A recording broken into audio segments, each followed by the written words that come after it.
y vamos al tratamiento de los estados hiperandrogénicos. Entonces, no podemos tratar lo que no sabemos diagnosticar. Y si bien uno puede administrar anticonceptivos que van a poner en reposo los ovarios, van a aumentar las proteínas transportadoras y van a hacer que los andrógenos estén todos pegaditos y entonces inactivos, nosotros a esa paciente no le hemos brindado un diagnóstico. Entonces, primero de nada, hacer un correcto diagnóstico.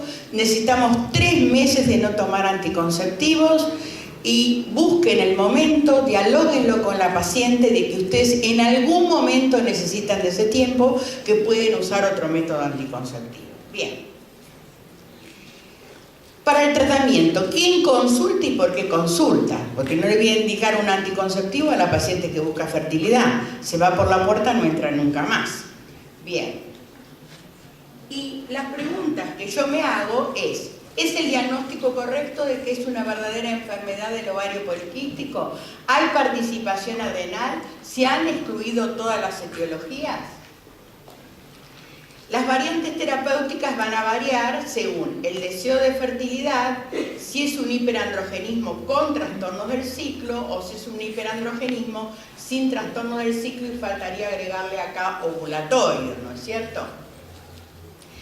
¿Cuáles son los principios de una buena terapéutica? Supresión adrenal cuando hay ACTH dependencia, tenemos que respetarlo. Disminuir la LH si tenemos que hay LH dependencia. El uso de agonistas dopaminérgicos en las hiperprolactinemias funcionales con DEAs elevado, o sea, en el polimorfismo del receptor de D3. Tenemos que de alguna manera aumentar el clearance metabólico de la testosterona. El aumento de la SHBG, que generalmente lo hacen los estrógenos del anticonceptivo, y ver si desea embarazo o necesidad de anticoncepción. Y tenemos para el tratamiento médico todas estas variables, los anticonceptivos, los corticoides, la bromocriptina o la cabergolina, la flutamida, la ciproterona, la cimetidina, el ketoconazol, el diazóxido, el finasteride, los sensibilizadores de la insulina. ¿Por qué lo pongo acá? Porque si nosotros delante nuestro tenemos una paciente que le hemos diagnosticado un SOP, tenemos que saber que la fisiopatología del SOP es la insulinoresistencia. Entonces, si nosotros solamente le damos un anticonceptivo y no le asociamos insulinosensibilizadores, no estamos haciendo buena medicina. Y si junto con eso no le agregamos la actividad física, la dieta balanceada o el descenso de peso, tampoco estamos haciendo buena medicina. Entonces, sensibilizadores de la insulina, y hay medicaciones nuevas, análogos de la somatostatina, el cromo que se está usando hoy en día, y la drosperinona, que ustedes saben que es el primer metabolito ¿de qué?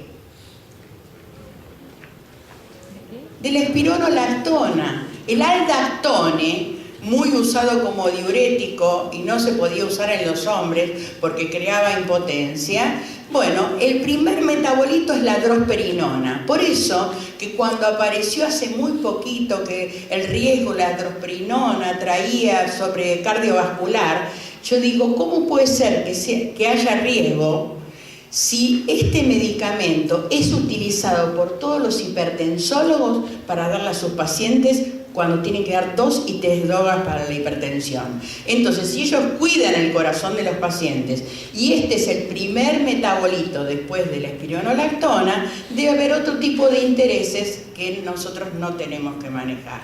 Es seguro y administrenlo con seguridad. Bien. Entonces, tratamientos tradicionales, necesidad de controlar el peso con una dieta pobre en hidratos de carbono, preferentemente de liberación lenta de esos hidratos de carbono, hiperproteica en la obesidad. Cambio del estilo de vida. Hoy en día, ustedes se interroguen, hermanos, hijos, están con la computadora 12, 1 de la mañana. Y tenemos un ritmo circadiano del cortisol. El cortisol tiene que estar 0 a las 0 horas.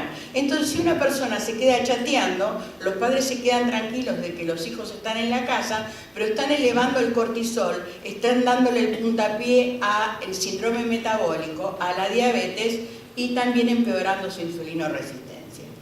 Evitar el sedentarismo, no fumar, reducir las bebidas alcohólicas, seleccionar los anticonceptivos para cada paciente, utilizar antiandrógenos y fíjense que está en otro color. El sensibilizador de insulina debe ser utilizado si es la fisiopatología de este síndrome.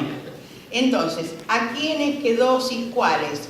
Entonces, solamente lo que ha demostrado por más de 50 años ser seguro es la metformina. La rosiglitazona no la usaría en nadie joven y tampoco usaría el tratamiento combinado, pero sí, seguramente y con absoluta confianza, la metformina, y nunca empezar con las dosis totales, siempre empezar con dosis crecientes por semana. Como lo dicen muchos autores, 500 miligramos antes de la principal comida una semana, después pasar a 2 y llegar a 1500, pero se puede llegar a 2500. ¿Cuánto tiempo? Y bueno, el tiempo lo va a decir si nosotros vemos que esa paciente baja 10 kilos de peso y corrige su insulinoresistencia y tiene un índice de cintura normal, podemos probar si cambió su parte metabólica, hace gimnasia, hace ejercicio, come saludablemente y a lo mejor la metformina no la necesita más. Ahí sería más para pensar en que es una obesidad con hiperandrogenismo y no un SOP con obesidad, porque la obesidad es un fenómeno adquirido. El SOP está condicionado desde la vida intrauterina y reprogramado el hipotálamo por exceso de los andrógenos. Entonces, ojo y ver bien si es una obesidad o es un SOP con obesidad. Actividad física, aeróbicos y de resistencia.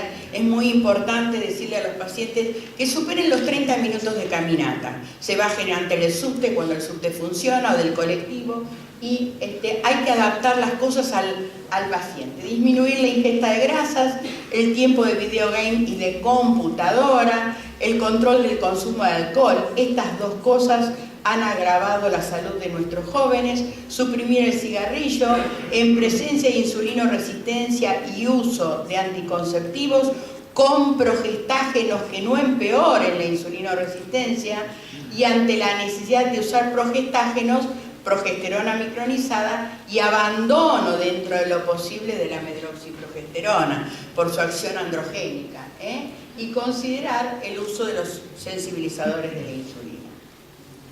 La salud reproductiva se ve fuertemente influenciada por el estilo de vida, y esto ya lo vimos recién en los criterios de Rotterdam. Ahora, si existe prolactina alta, tenemos que también tener LH dependencia. ¿Qué valores tienen los andrógenos en la selección del tratamiento? Si tengo un DEA aumentado, ¿de dónde viene el DEA?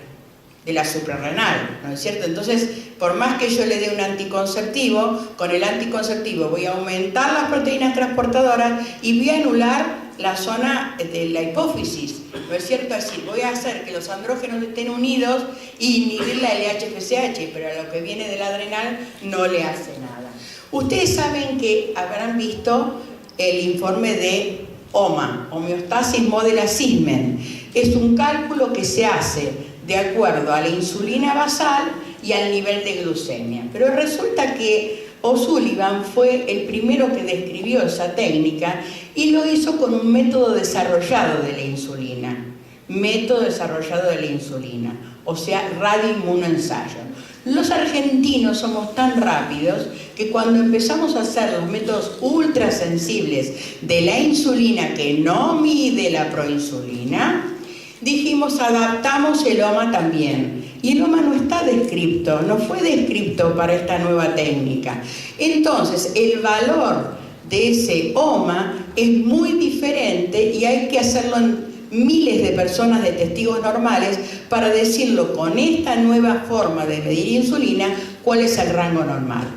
Pero si la paciente tiene un índice de masa corporal mayor de 26.9, resistencia, aunque ustedes no la puedan demostrar, 26.9, o sea que con una balanza y un tallímetro, si mide su cintura, está aumentada, tiene síndrome metabólico, tiene insulinoresistencia. Y si les viene una insulina de 3, desconfíen del laboratorio.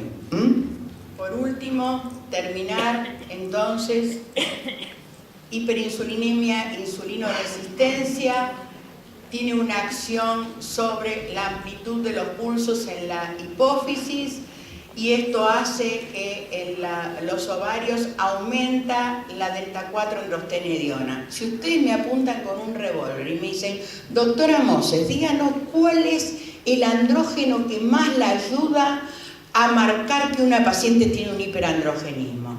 No es la testo, no es la testo libre, le digo hospital italiano, no es el DEA, salvo que sea un hiperandrogenismo de origen adrenal.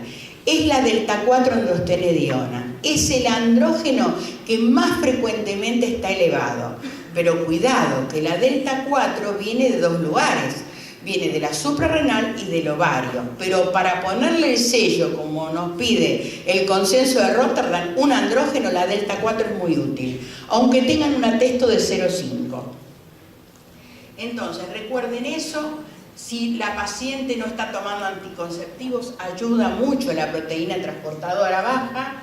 Y por último, sabemos que existe una excesiva fosforilación en serina del receptor de insulina, lo que lleva a un aumento de la P450-17-hidroxilasa, que va a actuar a dos niveles, en la adrenal y en el ovario. Y por otro lado, el transporte de la glucosa está disminuido. Entonces, como síntesis les digo, buen interrogatorio, no estudiar a la paciente salvo una TSH y una T4 libre si está tomando anticonceptivos. Si ustedes desde que la paciente está virgen le hacen todo un estudio completo y le dicen esto guárdelo siempre, me ve a mí o no me ve a mí, porque es el diagnóstico de su enfermedad. Entonces es importante que la paciente lo tenga ella y realmente lo sepa que es importante. Gracias por haberme escuchado.